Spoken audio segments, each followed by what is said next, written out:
Baik, Assalamualaikum warahmatullahi wabarakatuh. Di sini saya perkenalkan, nama saya Ramadan Setiabudi, NIM 154. Saya dari Prodi Informatika kelas 7A2 dengan mata kuliah pengembangan aplikasi berbasis web. Di sini saya akan mempresentasikan hasil tugas akhir semester mata kuliah pengembangan aplikasi berbasis web yang saya beri nama website paradigma. Website paradigma itu adalah sebuah media website yang memadai tulisan-tulisan, berita ataupun karya sastra yang bertemakan seputar dunia pendidikan, berisikan konten-konten yang inspiratif dan wawasan mengenai dunia pendidikan. Latar belakang dari pembuatan website ini adalah banyaknya website portal berita yang membicarakan soal politik, ekonomi, agama dan lain-lain, tetapi tidak banyak yang mengangkat secara khusus mengenai dunia pendidikan. Di sekitar kita pun jarang sekali muncul berita-berita mengenai dunia pendidikan, misalkan prestasi-prestasi yang diperoleh oleh pelajar kita di tingkat daerah ataupun internasional. Di samping itu juga kayak konten-konten yang ada di YouTube, Discord, Spotify tidak banyak yang membahas tentang dunia pendidikan secara khusus, di mana pengguna dari aplikasi tersebut sebagian besar adalah anak-anak generasi milenial dan Z yang pikirannya sudah terkontaminasi dengan konten tersebut. Disebabkan dari hal itu, semua para pelajar atau yang kita sebut pelaku pendidikan ingin akan informasi dan pengetahuan seputar dunia pendidikan, karena media-media yang sering mereka gunakan tidak ada yang menampung pembahasan-pembahasan yang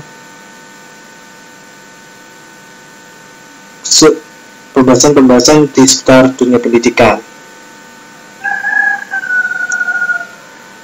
Melihat hal itu,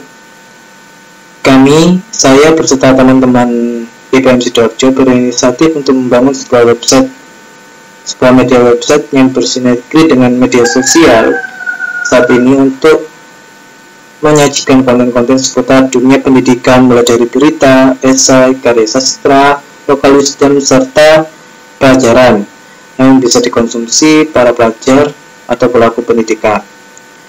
Website tersebut kami beri nama Paradigma. Dalam rancang bangun website tersebut, saya menggunakan salah satu framework PHP, yaitu kode Igniter dengan menggunakan proses CRUD. Dalam proses tersebut terbagi menjadi dua tampilan. Dalam website tersebut terbagi menjadi dua tampilan, yaitu tampilan backend dan tampilan frontend. Di sini backend dan frontend cuma sekedar penamaan saja, di mana tampilan backend merupakan tampilan untuk admin website dan editor dalam mengolah website tersebut,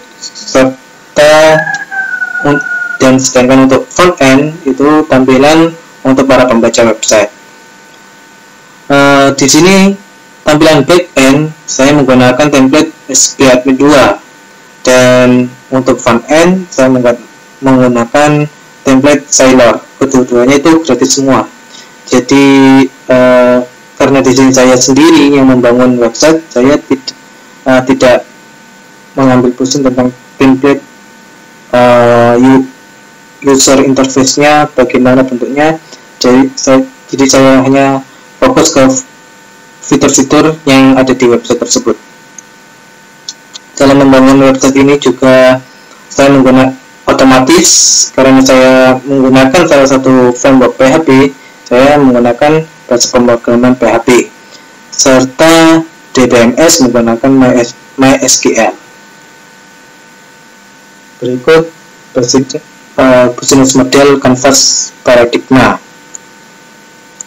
Customer yang kita tuju adalah pengguna smartphone, pelajar atau mahasiswa, para orang tua, generasi milenial dan Z, generasi melek internet, dan guru atau dosen.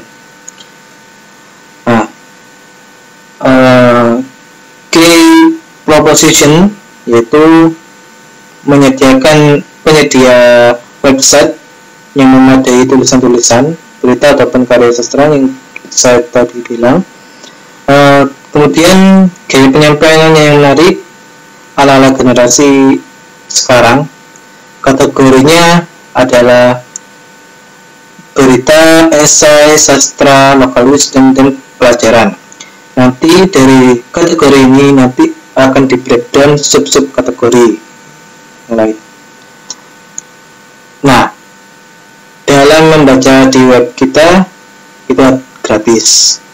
Untuk channels itu kita menggunakan sosial media, itu diantaranya Instagram, Facebook, WhatsApp, dan Discord juga, karena kebanyakan anak-anak muda sekarang, terutama yang gamers, itu pakai Discord. Jadi kita menuju ke sana. Dan media video dan musik online itu YouTube dan Spotify, untuk menarik para anak-anak muda untuk bisa berkunjung ke website kita.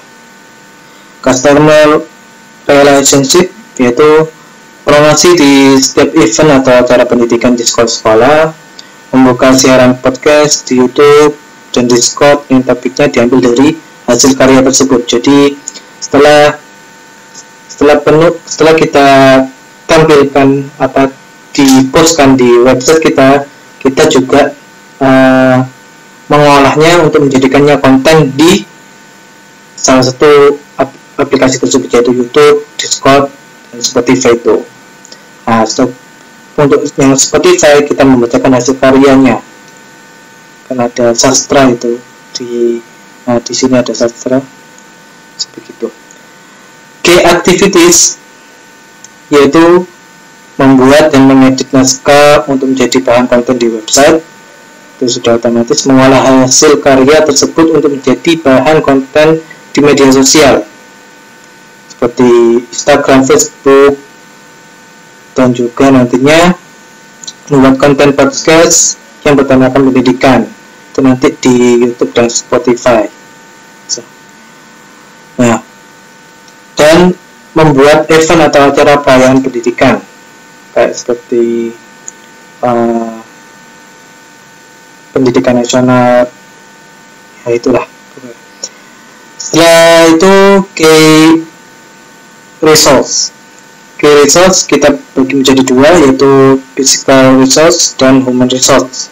Physical resource yaitu ada hosting dan domain, komputer, laptop, smartphone, akun media sosial itu sendiri, website itu sendiri, kamera, mikrofon untuk mengadakan podcast ini. Setelah itu human resource yang kita perlukan yaitu editor, naskah, animator, redaksi, produser, admin website dan sosmed, webmasternya, dan lain-lain. Terutama kalau kita bicara event, pasti kita membutuhkan banyak SDM, sumber daya manusianya. Nah, untuk key partners yaitu kita bekerjasama dengan instansi-instansi pendidikan, terutama instansi sekolah, menerima naskah atau hasil karya dari luar redaksi Paradigma. Jadi untuk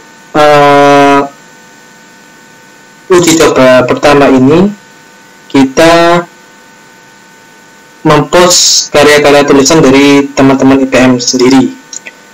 Setelah itu setelah dirasa kita sudah ada yang meminat di website, kita baru membuka untuk penulis-penulis yang dari luar yang ingin menyumbangkan karyanya di website kita. Bekerja sama dengan brand-brand yang ingin pasang iklan di website Paradigma, khususnya brand di dunia pendidikan seperti buku, Sidu, gitu. Menjalin Baik, untuk mempersingkat waktu karena saya menggunakan Bandicam secara gratis, jadi cuman 10 menit tadi kepotong sendiri rekamannya. Jadi saya langsung saja ke tampilan websitenya. Di sini saya sudah berjalan setengah jadi website Paradigma. Ini adalah tampilan dari backend-nya, yaitu tampilan untuk mengolah website tersebut. Di sini ada role, manajemen role. Di sini ada tempat menambahkan peran-peran siapa saja yang bisa mengolah website tersebut. Yaitu kita di sini saya cuma ada 2 role, yaitu admin dan editor saja. Nah, di sini bisa dilihat dari sini akses yang didapat dari admin, yaitu seperti ini, bisa diganti, bisa dirubah-rubah. Kalau manajemen menu kita hapus.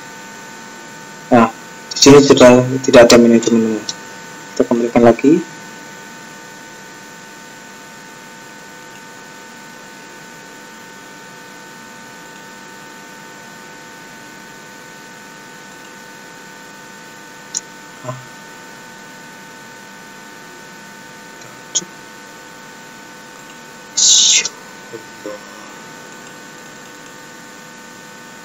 Ya, error ternyata.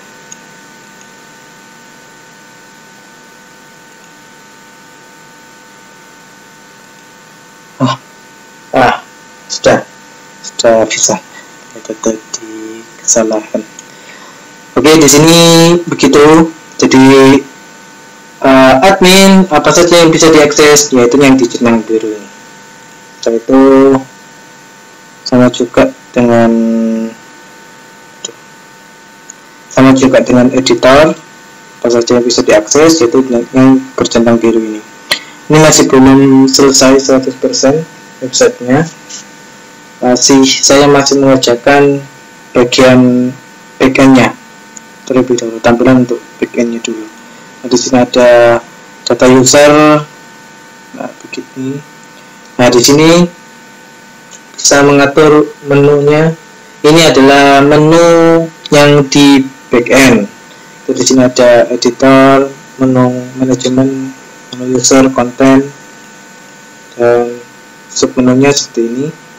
Ini tambah submenu. Nah, terusnya di kategori konten ini admin bisa menambahkan kontennya bagaimana, apa saja yang kami usulkan, yaitu berita, esai, sastra, lokalis, dan pelajaran. Pelajaran itu nanti ada submenunya lagi. Nah, dari konten, kategori konten itu ada submenu lagi seperti ini. Nanti ini masih belum saya isi semua. Dan ini adalah tampilan untuk menambahkan kontennya. Bisa diklik tambah di data di sini. Nah, seperti ini tampilannya. Jadi ada nama kategori, judul, subkategorinya, thumbnail, teks, sama penulisnya. Gitu. Dan ini ada bisa, jadi setiap user, entah itu admin atau editor, bisa mengolah data profilnya sendiri. Nah, seperti ini. Ini ubah password seperti ini. Ini profilnya ini. Oke, sekian presentasi dari saya. Apabila ada kekurangan, mohon maaf yang sebesar-besarnya. Wassalamualaikum warahmatullahi wabarakatuh.